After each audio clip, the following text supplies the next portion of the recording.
Very good. All together. Ready? All together. Hello, you're listening to the Hombu Dojo podcast. Hello, you're listening to the Hombu Dojo. Brilliant. One more time. Hello, you're listening to the Hombu Dojo podcast. Hello, you're listening to the Hombu Dojo podcast. Yay!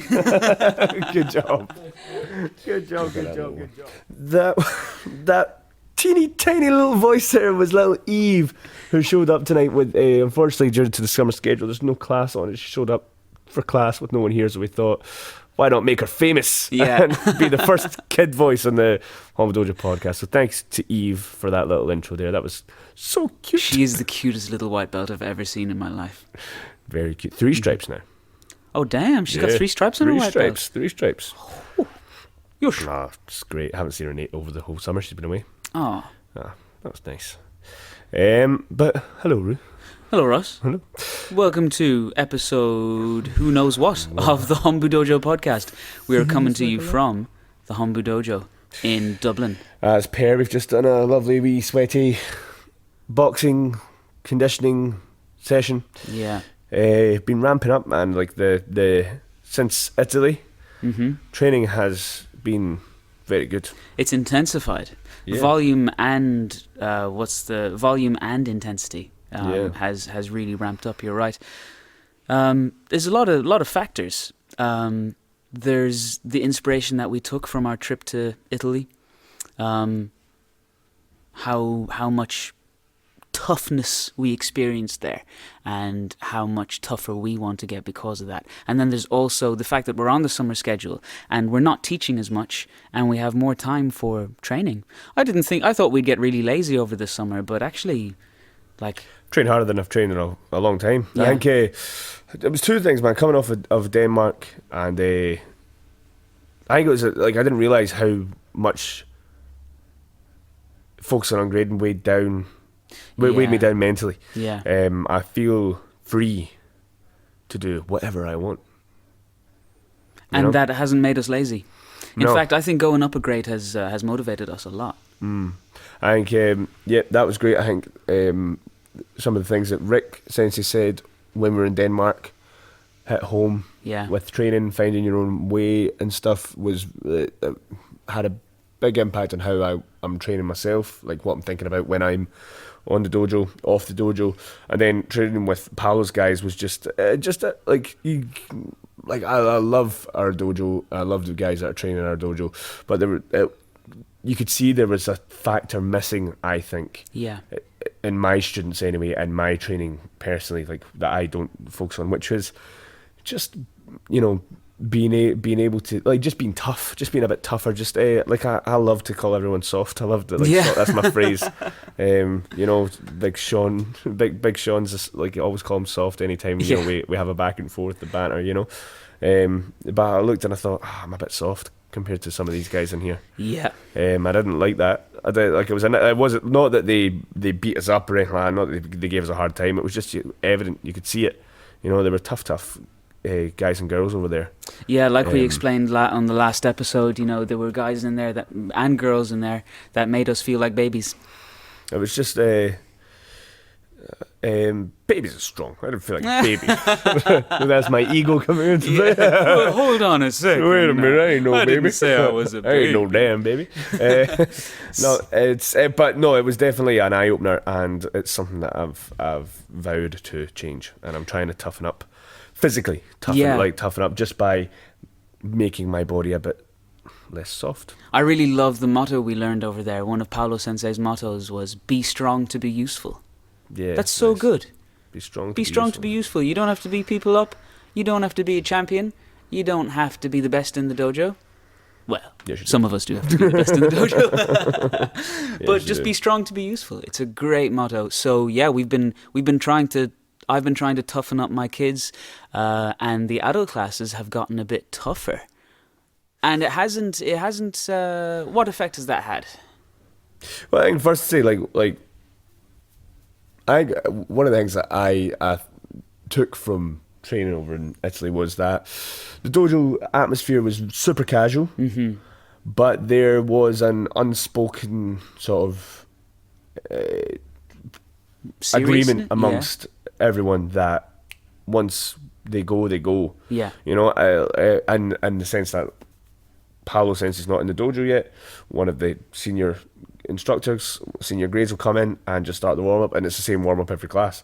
You jog round for it's like a 15-20 minute warm up. Yeah. You jog round for 15 minutes, doing various push-ups, sit-ups, squats, lunges, all this stuff, just to waken your body up a little bit. You know, tell the body it's about to go to work, and off you go. And I think that I took that. I thought, yeah, we should probably warm up a bit more with a bit more activity, a bit more, you know, a bit more vigorous warm up. And I think that in itself changes the atmosphere of training straight away, because it's not an easy warm up. It's not super difficult, but it's definitely more challenging than just bounce up and down, stretch a little bit. Yeah, and it's actually well, maybe it's because of the warm weather, but I feel much more warmed up after we've been doing this new warm up. Yeah. When we just hop up and down for a few seconds, and if we get one of the teenagers or something to do the warm up, they'll hop up and down for literally about 10 seconds, and then they'll start stretching. That's not enough of a warm up. You need to get the blood they're flowing. already bendy. Yeah, you know, they can piss off.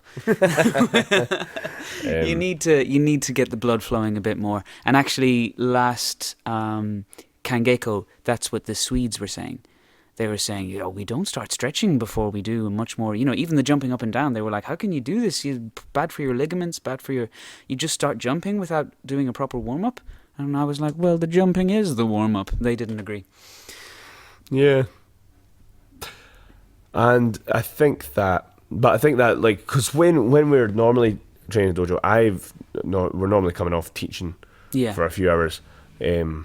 So we're already warm. Yeah, true. So we just start, like, I just sit in the corner and stretch with Tommy and Scott, and we have a little catch up with the goings on in life, and then the class starts, but I'm already ready to go. But I think that this warm up, because it's a little bit physically harder, it does switch people on a little bit, and they know, oh, we're going to be working hard today. And I've made a point to try, while the boss has been away, he's away on his holidays just now, I've been able to teach all the adult classes this week, and I've the past couple of weeks, and I've tried to make sure that the classes are just a little bit faster pace, a little bit tougher, and the warm-up helps people get into that mindset, I think. Yeah. So even something as simple as changing the warm-up has had a massive effect, I think, on the mindset of people's training. It's really lifted the energy during the adult classes, yeah. It's been, people have been getting nicely stuck in, I think. So if anyone, like that, a little nugget of information, if you're looking for a way to motivate your guys to train harder, sometimes just changing the warm-up can put people in a different mindset. I didn't think something as simple as that would work, but it's because I think the energy in the dojo is massively different now compared to a couple of weeks ago. What other training have you been doing since coming back? I've been lifting a lot of weights, like 3 times a week. Not during every morning session, because we do our morning trainings on Tuesday, Wednesday, Thursday. But today's Friday. We were in here today. I did a heap of push-ups. When I was in here last Sunday, I did a solo session. I came in and trained on my own. And I had the weight vests on and the kettlebells going, and I was doing my squats and all kinds of different exercises. I've been trying to get stronger. Again, it's mainly to do with the inspiration I took from the trip to Italy, how strong and useful everybody was there, and just how tough they were. And yeah, I think it can only benefit your karate as long as you don't injure yourself, and as long as you're stretching properly, so that you don't get all stiff from lifting weights. Then yeah, getting stronger can only be a good thing. Since the summer schedule has kicked in, and we've had more time to train, our morning sessions have doubled in length. We do our usual session, and then everybody sits around. We don't just do our usual session. We're training for about an hour and a half, I think, and then we sit around doing our stretches and weights, and the session just drags on until we're fed up. No, it's been great. Just having that freedom of knowing that you don't have a massive amount of classes coming, like your usual, tough day of classes ahead. That makes a massive difference. Yeah, you're willing to stay and put in a little bit of extra work, which is paid off. Like, I've noticed I'm much lighter on my feet. I feel faster, I feel smoother. I'm not fatiguing as fast anymore. Like I'm able to do this every day now. Like I do the weights and stuff, conditioning every day. I've got my magic massage gun in the back here, so I use that once when I'm finished, and I'm good to go the next day every time. It's great. Is it because you're teaching less that you have this energy? I think that definitely helps. Yeah. I think that as much as I love teaching kids. Like I've had the kids camp all week, and the kids have been great. Like I love it. Like they're so funny, so cute, and there's now all training. The ones that are still training over the summer are training so hard because I'm also trying to find ways to increase the amount, like just increase the tempo of the kids' classes to the point where I can get them to focus on a specific, principle that I'm teaching, and try and get the whole class pushing while they're doing it, rather than going the typical route of having a massive class and having to keep the energy moving so fast and changing. Yeah. Being able to stick to one thing that you want them to work on and drill it over and over again, which is easier in the small classes. And it's been great fun. And I think that helps. Having the smaller classes definitely means that you're not firing as much. Yeah. Your brain's not frazzled, trying to keep the kids engaged and everything like that. So you're relaxed, and then you've got that extra bit of energy, that the day's not quite as hard as it normally is. So are there different things you've been getting your kids to work on? Yeah, I mean, I put up a wee video the other day of them just doing just a little kumite drill, just driving in, like we do traditional kihon yakuzuki for gradings and katas and stuff like that. And then the kumite one, heel off the ground, dropping the knee in, twisting in as far as they can, getting the big stretch. And just getting them to practice that a little bit, which is something that I would probably stay clear of in a big class, because you don't want kids to pick up bad habits, especially when they're still, like, their main goal is to get through the belts, right? So you want to help them get through the belts, and you want their technique to be really crisp and clean, and they're getting the principles that you want to teach.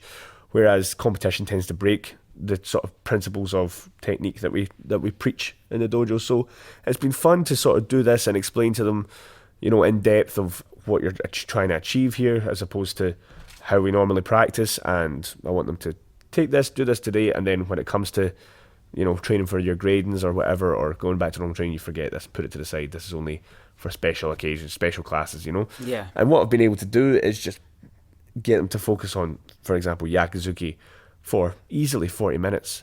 And they've been giving it beans, man. That's funny. I've been doing the exact same thing. It's so good. Like I've been teaching I've been doing the class either on Kazamazuki, Yakuzuki, driving in, back leg drive, driving in the one side and then rotating all the way in, turning the shoulders and everything. And with my lower grades, I've just been doing straight up Yakuzuki for a full class. Yeah. And they actually love it. I've even been doing lineups with them. Yeah, line drills. I've been doing drills, things like that as well. Things I normally wouldn't be brave enough to do with the kids. It's been great, man, to be able to play about with it, because I think one of the things about summer schedule, which is great for us, is that it gives us a bit of freedom to experiment with our teaching. Yeah, and there's less emphasis on getting ready for grading.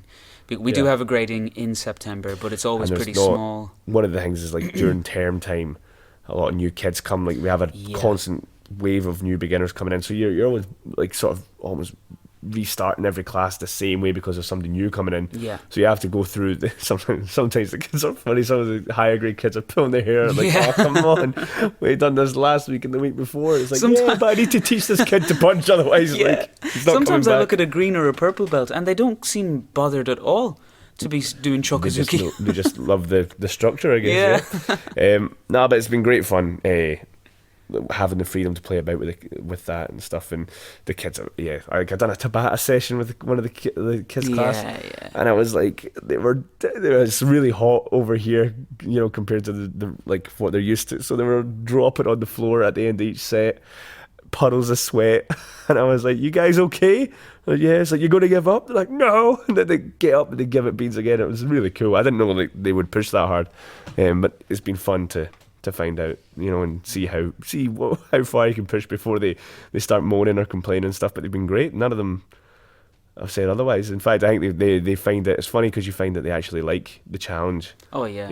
Yeah. And then, like, but also I had a kid the other day when I was doing like really difficult kumite drills and stuff, like drilling them over and over, one of the kids said, "Can we just pair up and like, can we just do relay races again or something?" They wanted to go back to this sort of fun class style. Can't we go back to what it was like before? So maybe that was the time when it's like, okay, you need to reel it in a little bit. I think when they get to about 10 or 11, they like to prove themselves. Yeah, they can get into that mindset where they want a challenge. They want to go as hard and as fast for as long as they can, just to show they can do it. Well, I have you had Jamie on Wednesday, yeah, little Jamie, little curly blonde hair. He's only 5. Yeah. And he's Seems just about right. He just all he wants to do is fight. That's all he wants to do. He just wants to put. I got the one time very quiet class. It was just me and him for an hour, and I was like, right, put your gloves on and just fought him. Just me and him just fought for an hour, and since then it's flicked a switch. He loves training now. Doesn't matter what you ask him to do. I got him to do Heian Sandan with the yellow belts. No way. A couple of days ago, and he was there doing the kata by the end of it. And That's it's awesome. funny the difference. It's great to see, and it's just fun. Like doing the kumite drills with him last night. All the high grades are down, and he was getting tired and he was getting ready to stop, and I was like, "Oh, Jamie, is the little white belt too tired now?" And he was like, "No, I'm not too tired." Off he goes, flying 100 miles an hour. It's great fun. So that was like, so even in the kids class, trying to ramp up the intensity. I've got the kids to warm up differently as well. They're running and doing push-ups, sit-ups, and all that stuff, and it's made a huge difference as well. Yeah, I think like I said, I've been getting I've been doing those kumite combos, and I've been getting them to do line drills and stuff like that. I'm actually thinking about next May. I'm thinking I'd like a lot more of my students to enter the trained my students the other day. No, I didn't. I was only joking. You told them to watch their backs. Well, your kids better watch their backs, Ross. Man, I'm coming for you. I was like... In fact, none of my kids are grading between now and May. Just competition karate. That's good. Yeah, I want more of my students to enter the competition next May. In episode 10, we talked all about competition, how good it is for confidence and for and it's those kind of classes, those competition classes where you get stuck in, where you're ki-eyeing loudly and like a Simon Bly class. Yeah. Those are the ones that refresh your love for the dojo.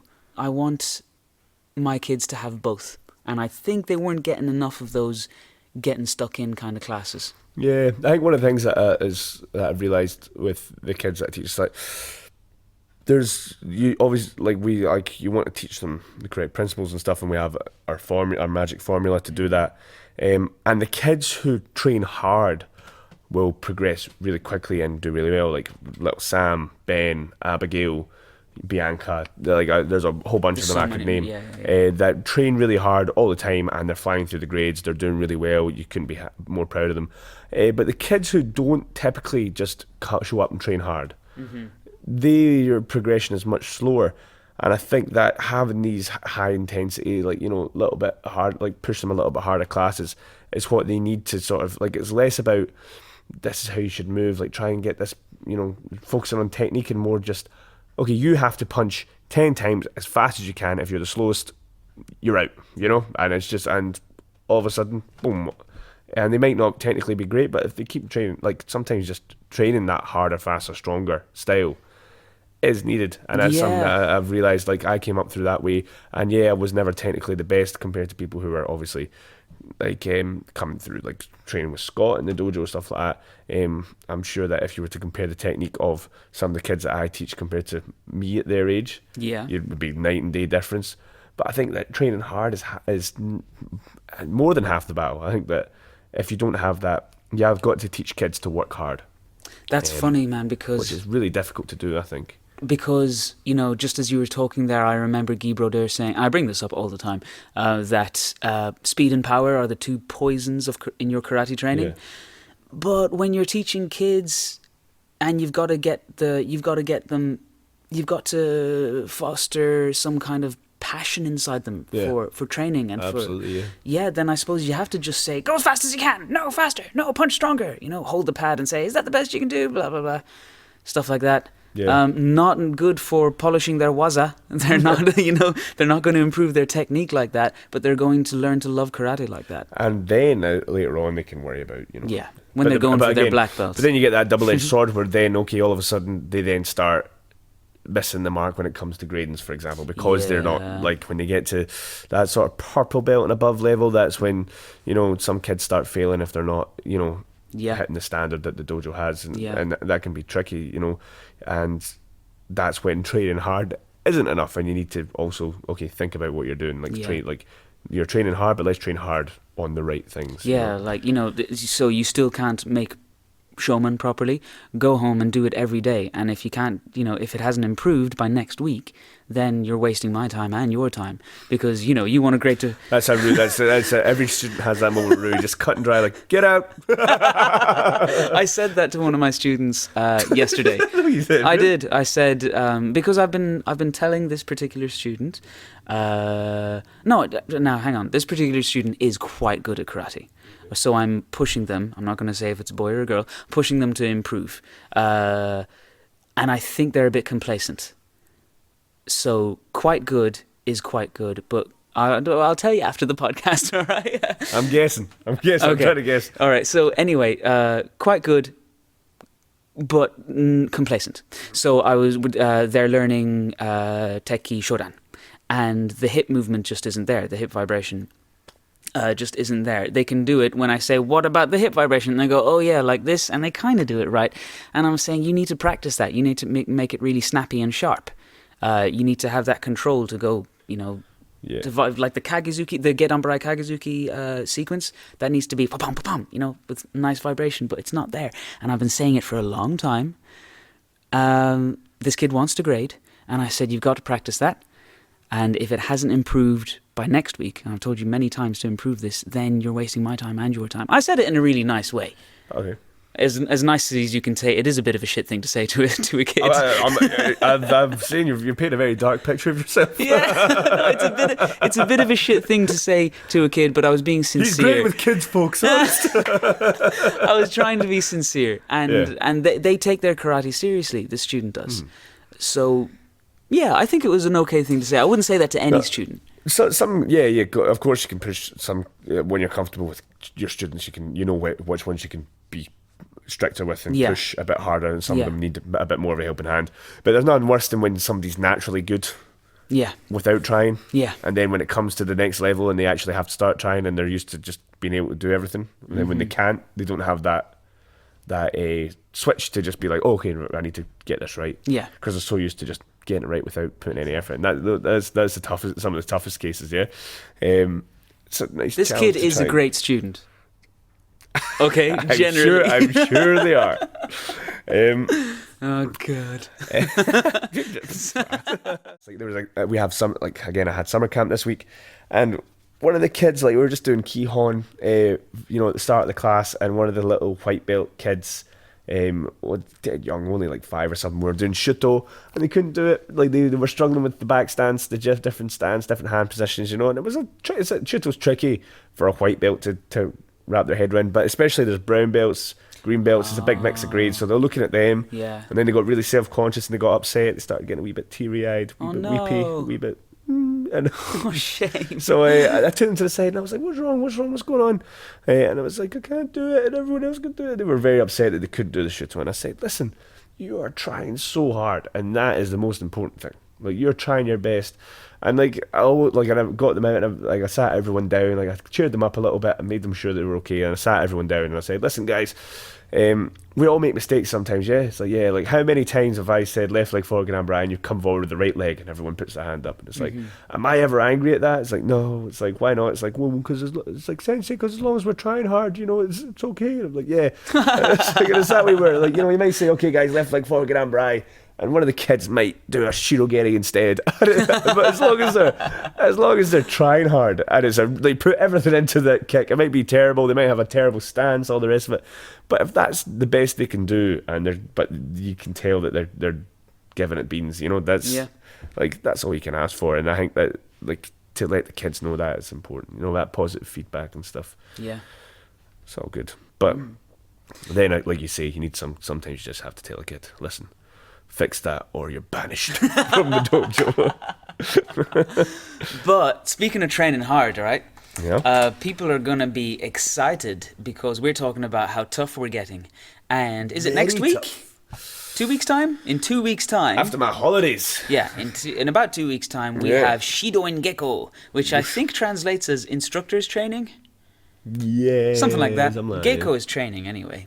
And we're going to have people coming from all over for a week, 5 days. Of intense training. It's basically you join the dojo. You join every class at the dojo for a week. So that means we open up our morning sessions. That means we have special classes in the evening. And we've got people coming from... Everywhere, man. Everywhere? Everywhere. Denmark, The whole Sweden, damn world. Norway, Canada. Antarctica. Some Martians. Yeah. So, actually, I've never been to Shidon Gecko. Was last year the first year it was done here, or has it been done twice before? Been done 2 years now? Yeah. 2 years? Yeah. So, I started work here just after Shidon Gecko happened last year. What's it like? It's good, man. Like for us, it won't change much. It'll just be busier, you know. Yeah. But it's good fun. I love having new people in the dojo. I love having friends and stuff. Seeing people like Juan was mentioning me the other day, saying that he's going to try and get over. I think he's going to be in London. He's going to try and get a flight over for a couple of days. Just getting to train with Juan on the everyday class, it's great. Like, it's just great getting to train with the guys from England who we're really pally with, the guys from Sweden and stuff. They're all great guys and girls. They're all great fun. Amanda and Dave always come every year and stuff and train their asses off, and it's just great to see. It's a great little camaraderie and everything like that. It's a big get together. It's great. And it's cool because for them it's a karate adventure. Yeah. For us it's just all these people showing up while we do our having thing. your mates over. Yeah. But for them it's, we're all going to Dublin. They're getting on a plane. They're going to spend 5 days. It's like it's like a summer camp almost. Yeah, but Yeah, like a little intimate, small, private little thing, which is cool. Yeah. So yeah, they rock up. I think they just have to find a place to sleep. They can sleep in the dojo if they dare. It'll be nice in summer to sleep in the dojo. But yeah, they not the spiders I seen today, man. Oh my god! Luckily, Tig was here with the summer camp catching them all. You had Tig running around catching the spiders. Oh yeah, I won't go near them. In case you don't know, folks, Ross is severely arachnophobic. And I have a funny fail of the week for you that do? one. Yeah, it's a good one. We'll get to that after a while. But yeah, so they're all coming over, which is great. The thing I like is being able to have, I like training with different people. Yeah. Because you get complacent sometimes, not by any fault of anyone in the dojo, but when you train with the same people all the time. We were boxing there, me and Tag trying to knock the head off each other when we were boxing, and we're just so used to each other. None of us could land a single punch. Yeah. We're all bobbing and weaving from everything. We're seeing everything that's happening. Really difficult to do Tig well. took his frustration out on me immediately after that round. Actually, for the first minute and a He was half. annoyed because the cop just at the end with that left, and he was like, "Yeah, the only clean shot was that left. Yeah, okay, Rue, let's go." But then we were starting off our round, and he goes to you, put on 3 minutes. Normally we only do 2.5, and I was like, what's this? What's going on? So then for the first 2 minutes, he was doing nothing. I caught him on the nose about 4 times. I had caught him with a couple of hooks as well, and I was like, this isn't right. He's planning something. And then for the last minute, he just made mincemeat out of me. Yeah, probably just getting angry. No, it's what he was planning all along. He was going to Yeah. lure me into a false sense of security, which he didn't really. It just made me scared. I was like, it's not right. I'm not supposed to be able to hit Tig like this. Something's coming. What were we talking about? The complacency, and Oh, yeah. so what I like is having people in the dojo and just pairing up and doing just simple things, like if you're doing Gohan Kumite with somebody different. Yeah. There's a different feeling to it. There's a little bit of that excitement. You don't know how fast they are. You don't know, if you're sparring with them or if you're doing a drill with them.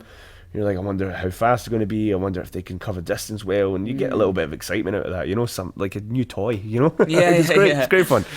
We've got a whole lot of new toys coming in 2 weeks. And you get to see people's take on, is it cool? Because you get new ideas. You get to talk to people about their technique, about kata, what they're thinking about, and it's just fun having new brains to crack open, look into, and be like, ooh, that's what's going on in here. Definitely. And swap ideas with. It's cool. Yeah. Yeah. Good fun. It's like the summer version of Kangeko in that way. Yeah. Yeah, having new bodies. Except we don't in get the up dojo. at the crack of dawn to run, which is quite nice. Yeah. Yeah. And it's free. For Kangeko's them, free, yeah. Shidon Gecko's free. You just get on a plane and you come and join us, folks. It's open to everyone, right? Shit on Gecko's brought to you by.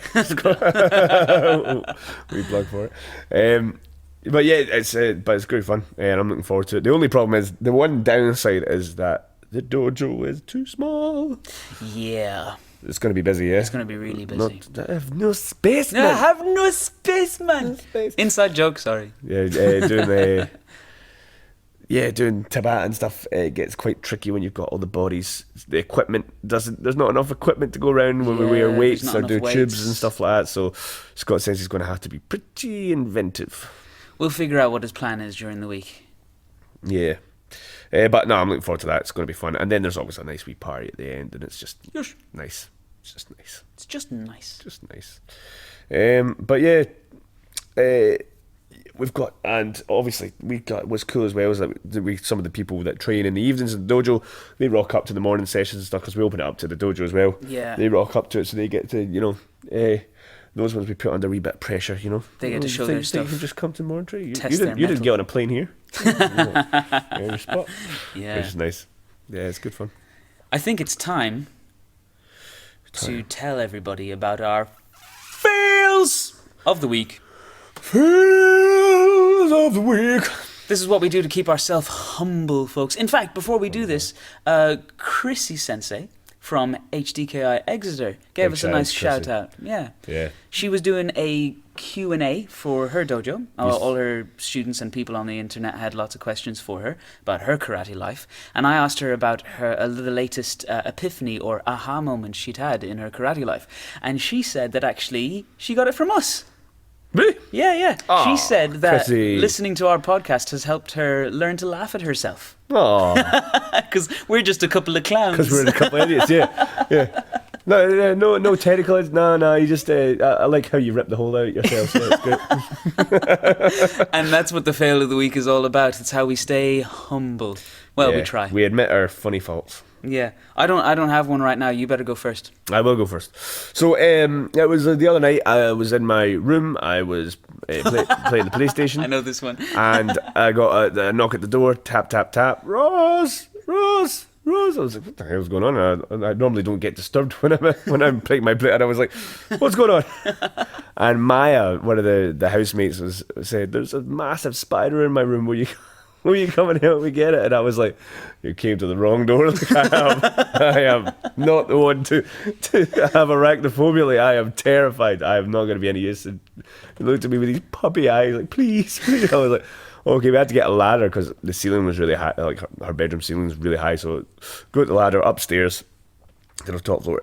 And I'm not, like, I am not exaggerating. You're going to say I'm exaggerating. I am not exaggerating. It was the size of my fist. This is the biggest spider I have seen. We don't in a have spiders long, like long- that in Ireland. It was huge, man. I don't know. global warming It for came you. off the boat or something. I don't know.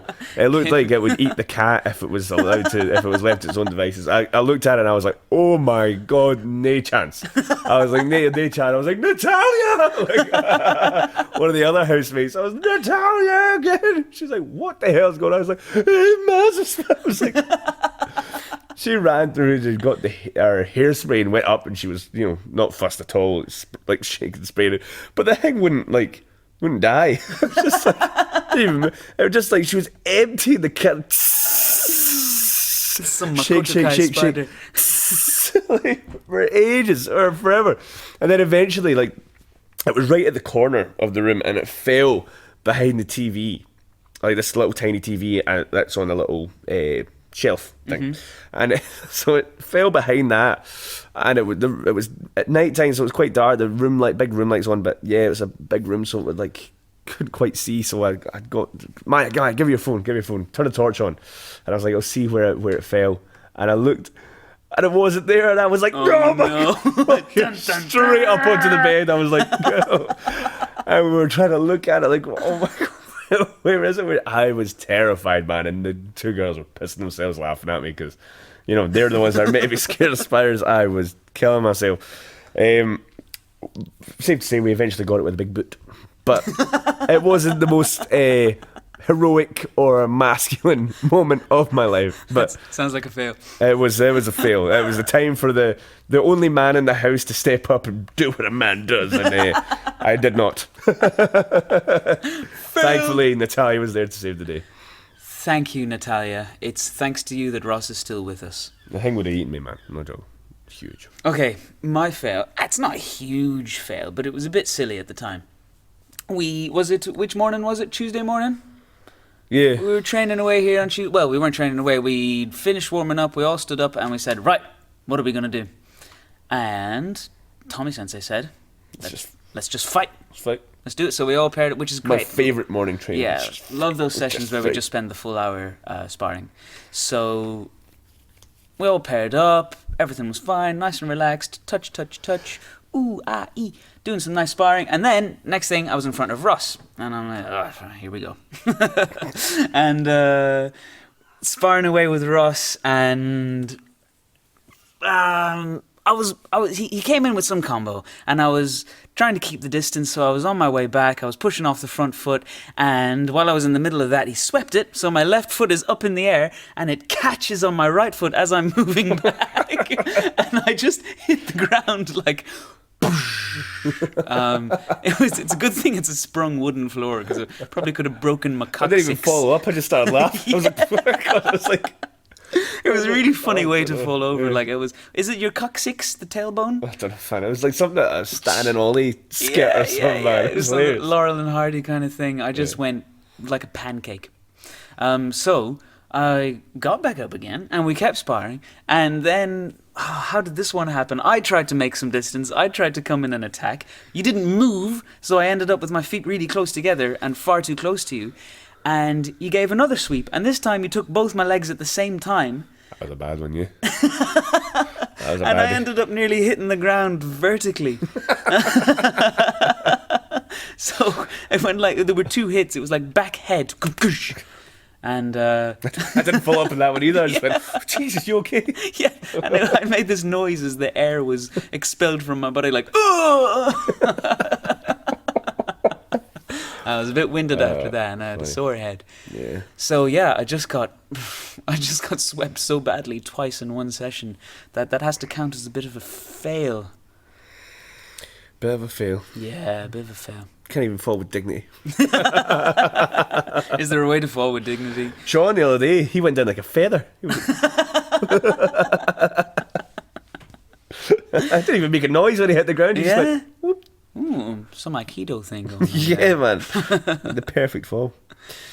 But yeah, those are the fails. Short one today, I think. Yeah, not much happening. I'm away on holiday.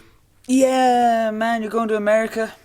Going to the States. I'm looking forward to that. North Carolina. Oh, damn. You're going to North Carolina? North Carolina. Be Some accent.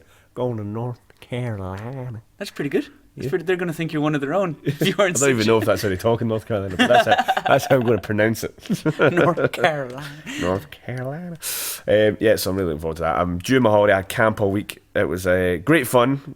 I'm doing pretend, like, there's a long time since we just played pretend game, like, you know, just with the imagination and stuff. Yeah. With the kids, Yeah. we had a whole little town made out of the mats, and they had shops and paper, and there was kings and knights and all that stuff. It was just a whole make-believe game in the afternoon that they That's all wanted amazing. to play. It was great fun. That was man. just It so good. spontaneous, was it? It wasn't planned? Just It wasn't like on the agenda? they love the origami. They were doing like paper airplane folding and all that stuff.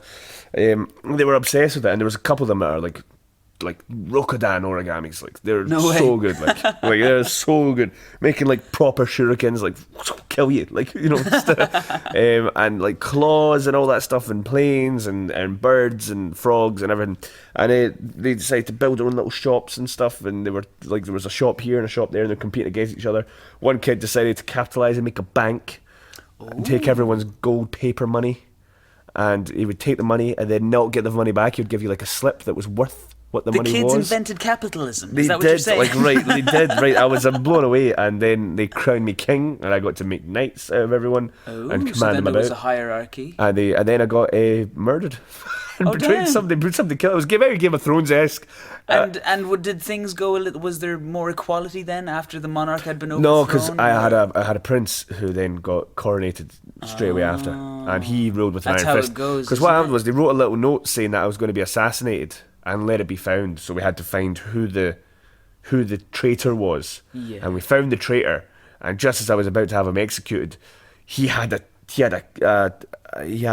one of my knights a turncloak. Oh, a turncloak. So he was like holding him, and he was like about to do the executing. Then it turned around and killed me instead. Oh, twist. It was very but then they done the same thing to my little prince.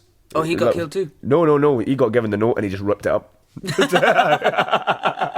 He will be assassinated. No, I won't. I'm not playing that game. It was great fun, but exhausting. Very Yeah. exhausting. Being in the dojo and teaching in the evenings here in the dojo. So you're in the dojo from 9 in the morning till 9 in the evening. It's a long time to be cooped up in here when it's Yeah. nice and sunny outside. I am ready for my holidays. Oh, it's going to be great, man. Summertime in North Carolina. I can't imagine anything finer. North Carolina. Can't wait.